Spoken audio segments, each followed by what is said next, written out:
Welcome to another episode of the Jonesin 4 Show.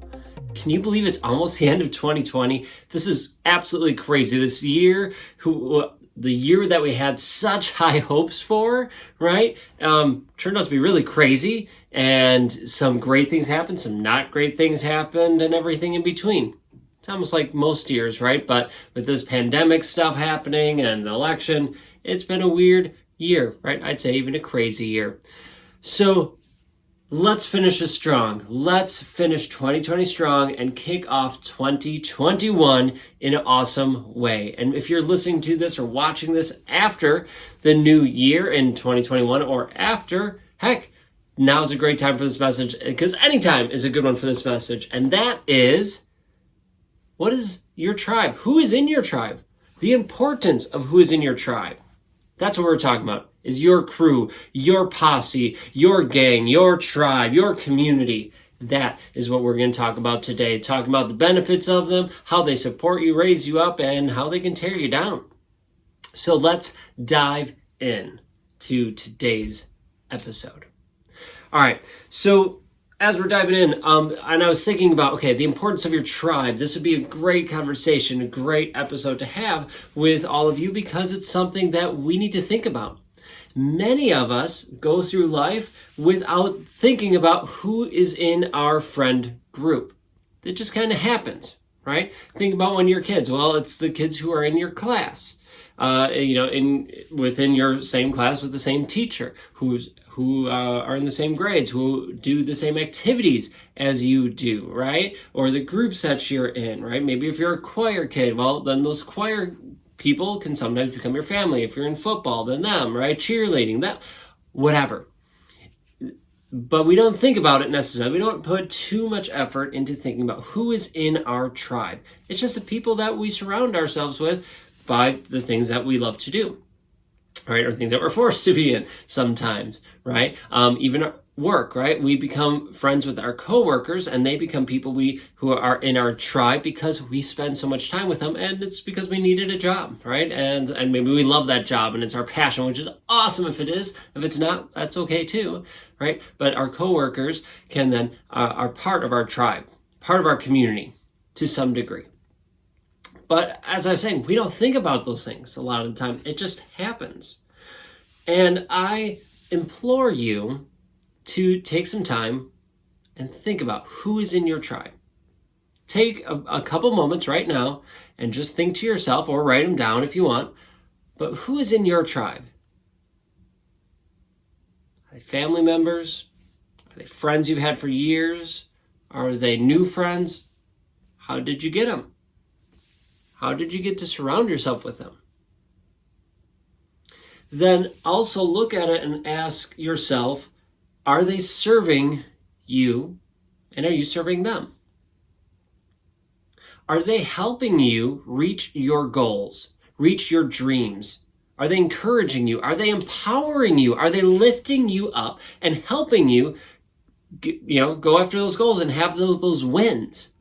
Or are they just, not doing anything? Or even worse, are they tearing you down? And it's hard. It's hard to take that honest look at yourself and your friend group and see, are these people serving me or are they not? And are you serving them or are you not? It's a tough thing.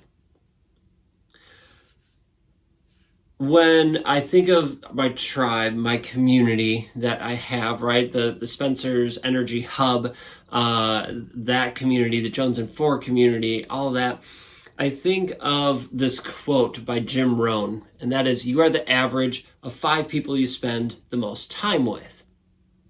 But I would say it's even bigger than that. And if you've listened to the episodes of the Jonesin 4 show before, you've probably heard me mention Jim Rohn's quote already. So I believe it's so important. But I also believe, and I see that it's larger than just the 5 people. While those 5 people have the most influence in your life, we are affected by the friends of friends, right? Their friends that they have. And because that they're influencing them, and then they influence us even more, and our friends, and even the ones that we don't spend that much time with. We're influenced by so many people and by everyone. Every single person in our life, we are influenced to some degree by. So how can we be intentional about this, and how can we be confident, I guess would be a good word, about who we let in and who we allow to give us their energy? Because let's face it, if you're affected by everyone that you walk by or run into or have interactions with to some degree, now I'm not talking like they're going to change your life, although they could, but even just a little bit of energy. Maybe you're at a grocery store and someone's really cranky. A clerk is really cranky at the grocery store. Does that have to ruin your day? Does that have to ruin your life? No.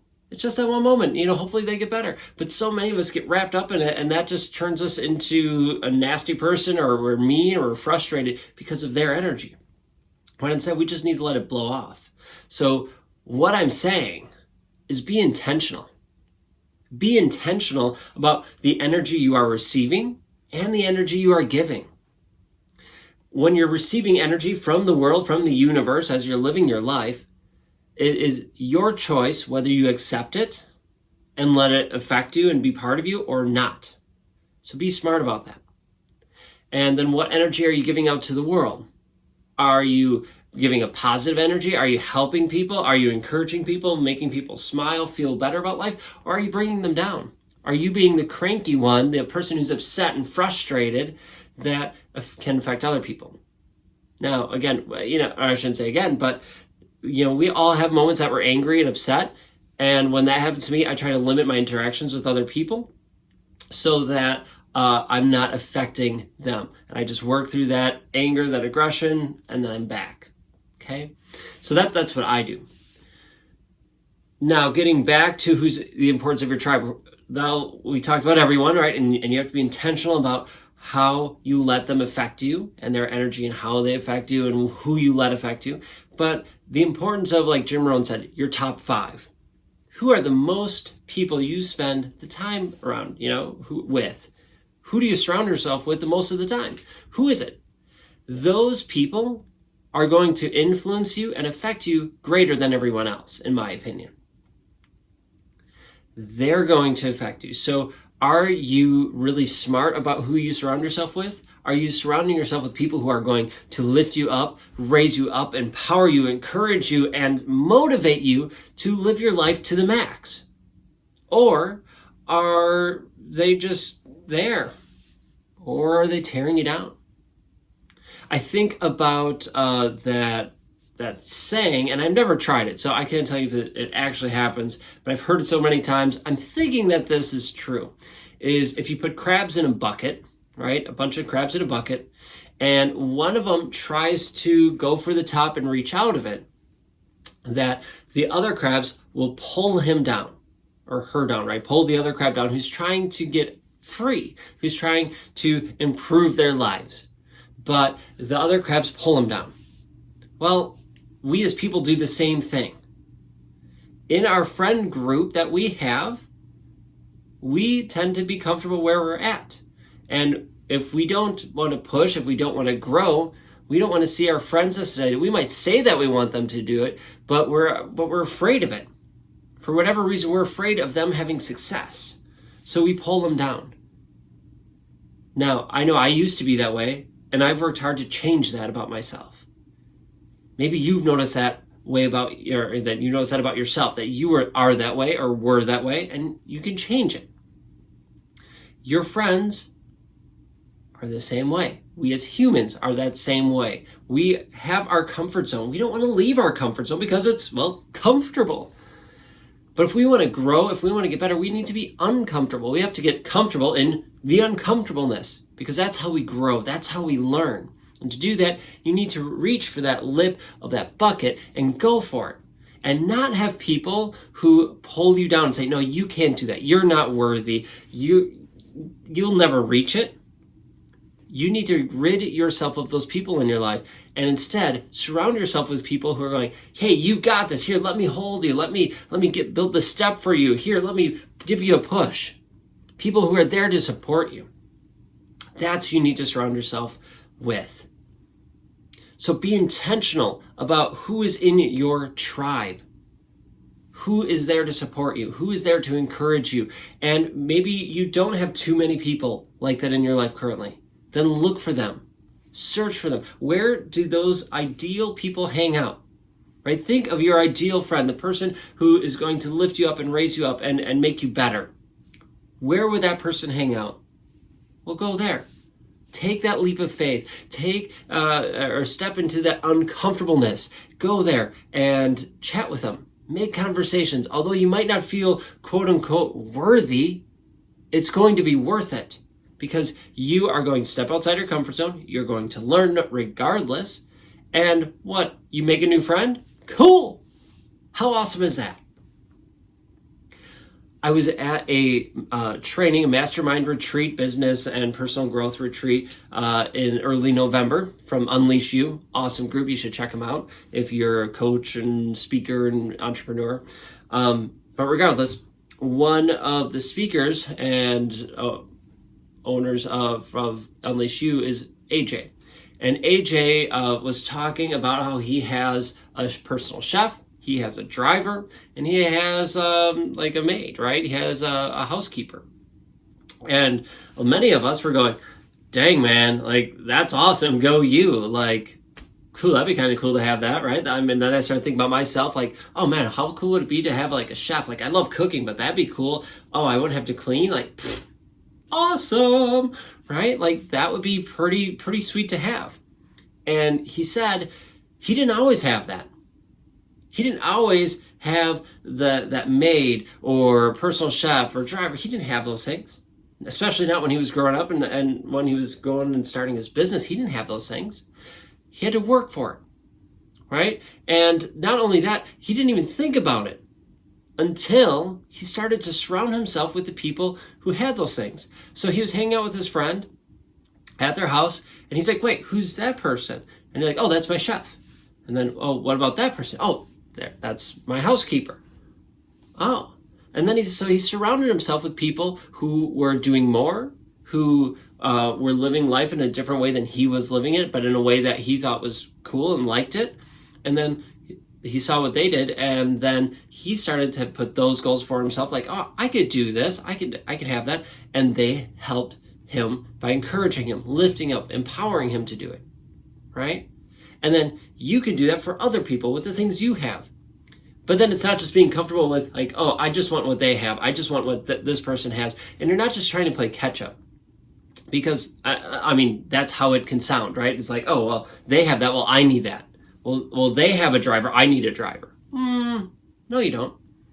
You need to look at yourself and see, what do I want? What do I need? How can it make my life better? What does that look like? And then write it down. Without looking or judging or thinking of other people, look at yourself. How can you make your life better? Write those things down. And then go for them. Make it big, hairy, audacious goals, as Darren Hardy says, right? And go for it. But push yourself.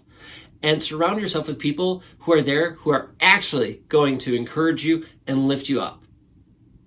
Right? And these people that you can surround yourself with, in-person friends are the best, right? Because they're there, they can chat with you, and there's something more about just being in person. But sometimes that's not always the case, especially with this whole COVID thing, right?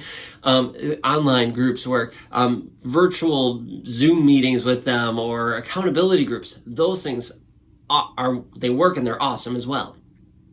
I love online communities where I can go in and have that support and encouragement from them. While it's not the same as in person, at least it's something, right? So that helps me. I have a couple accountability groups. I have a couple mastermind groups that I am part of that help keep me accountable and help me aim for that future, to keep going for that big picture, to make big goals for myself. And then they encourage me and help me as I go out after my goals, and I help them go after theirs. And you should have a group like that as well. Who is in your tribe? Now, I would be remiss if I did not invite you to join the tribe, right? My group, the Spencer's Energy Hub, our membership community, our family, where we are going after our goals, helping each other, lifting each other up, empowering, our friends, our family members to live life to the max, because we are all going for our goals. We are all going to live our lives to the max. And through the Energy Hub, well, there's learning. Every week there's a training. There's master interviews helping you learn and get the tools to help you live your life to the max in a variety of different ways, right? From finance to fitness, to nutrition, to eyewear. I mean, everything. We are there to support you. Join Spencer's Energy Hub and join us to help you to be part of our tribe. And we would love to have you be part of our hub, our tribe, our family, so that we can grow and be better together. Check it out if you're interested in it. Check it out at spencersenergyhub.com. That's spencersenergyhub.com. Check it out. And it's a quick little interview. You do an interview with me to make sure, because we want to make sure we jive together, right? That you fit us and we fit you, because we want you to get as much out of this as possible. So check it out, spencersenergyhub.com. But whether you use our hub or another group, it doesn't matter. What matters is that you are surrounding yourself with the people that are lifting you up and encouraging you. It's the end of 2020. It's almost here.